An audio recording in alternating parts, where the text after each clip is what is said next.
It's always a pleasure to get a few moments with Mark Rolfing before he sets out for the broadcast here at the Mitsubishi Electric Championship, the broadcast on Golf Channel. And we were talking about the Golf Channel earlier, Mark and I, and what an amazing thing it's been. Joe Gibbs was actually the creator, the visionary, and he got Arnold Palmer to get involved in it. But, you know, it all helps so much. People watching golf 24 hours a day. It helps junior golfers, the growth of the game.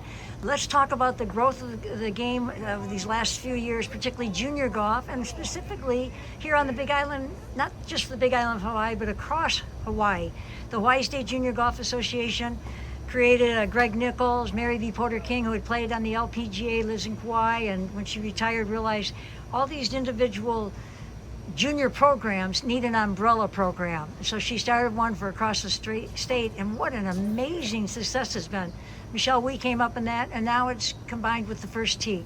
You're such a big part of that and have been from the very start. Well, it's been Mary B's baby, and I always tell her I'm just babysitting, you know, when I kind of help. She's a remarkable lady, and I just absolutely love her to death. But yeah, the growth in junior golf in Hawaii, I think, has been really due to a couple things. The biggest was we started developing national champions at a very early age and very, very early in the life of the HSJGA. I think when all was said and done, in one stretch, we had 11 USGA national champions, from Michelle Wee, who of course won the Women's Open, but Lori Castillo-Planos, you know, Charlie Baranava, I could just go on and on. Guy Yamamoto, just there's a bunch of them. And what the HSJGA did was create a system that allowed the kids in Hawaii to get better competitively. And it worked. And it gave them opportunities, and we started subsidizing travel for them. And that's the big one. Yeah, they not only got to go to neighbor islands, but they got to go to San Diego for the Junior Worlds and stuff like that. But there was a missing element to that, frankly, and that was sort of from the competitive aspect. You know, how do you get people ready for competitive golf? And that's where the First Tee comes in. They are not a series of junior tournaments. They're basically more of an off-the-course kind of organization.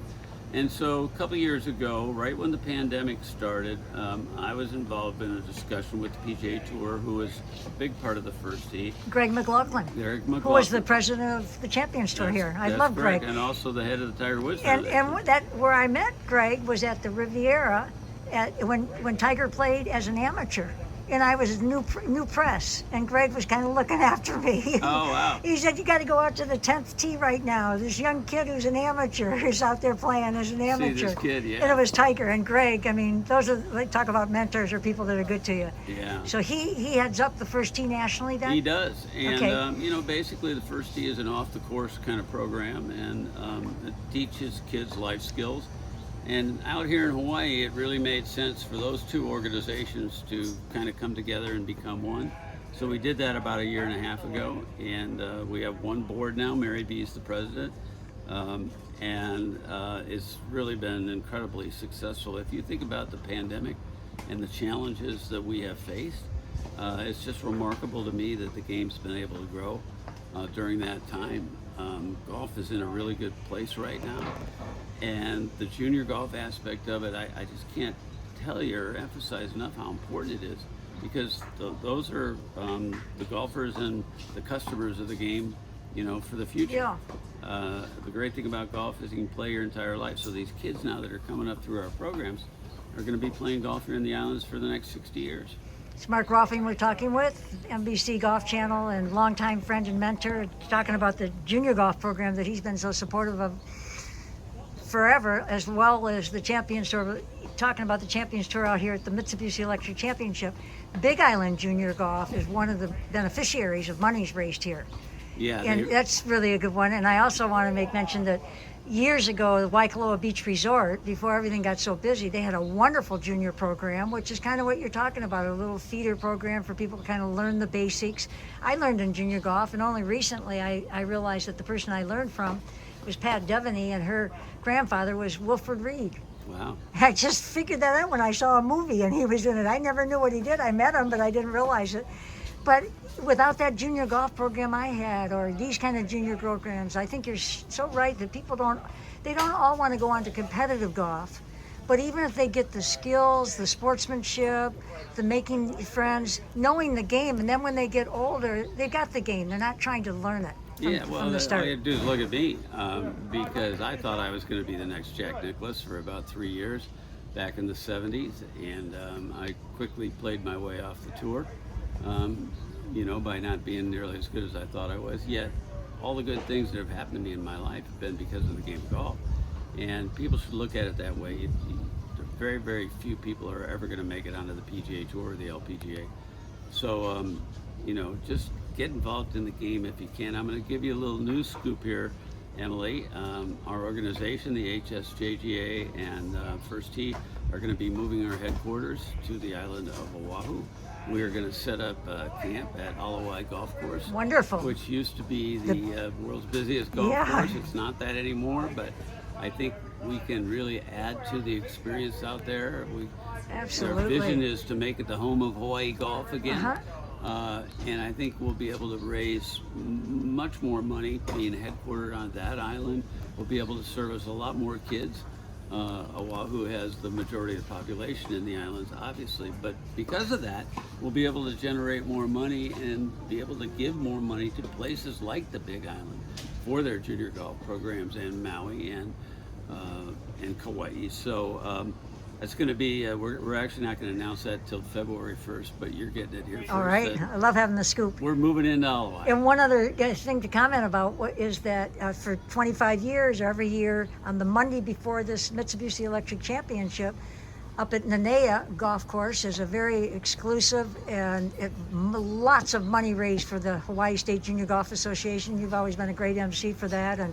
And the players give their day, about 20 of them, I think, a dozen or 20 of them to play with the amateurs up at Nanea, and a wonderful auction. I have friends from Detroit, Nancy and Paul Forte, who have bought some of those wonderful packages. They have a plane, so they fly to where those packages are. They've gotten a couple from you, I think. Yeah, those planes help, don't they? Yeah, so that's a great thing. All the ways that money is raised for junior golf and how many people are committed to that. I know you got to get over to the broadcast, the TV compound, and get ready for the broadcast today. Some last thoughts about life, and I'm just seeing Billy Kahu, Kahu Billy this week. Is he? I do too. I just want to thank you, Emily, for what you've done. Your enthusiasm, your vibrancy is amazing. You haven't always gotten the greatest cooperation from everybody because you were so far ahead of your time in terms of what you did. You really were.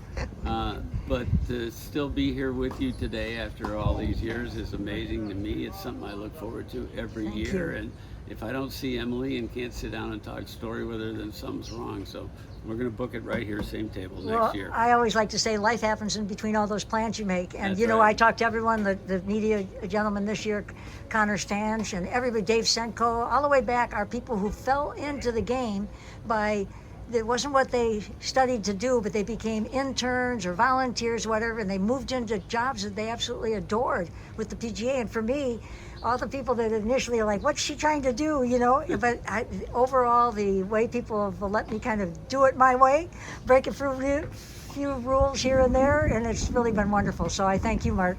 Well, you and I are a lot alike when you think about it, because that's sort of the way I did it too. So keep up the good work. I was learning from you.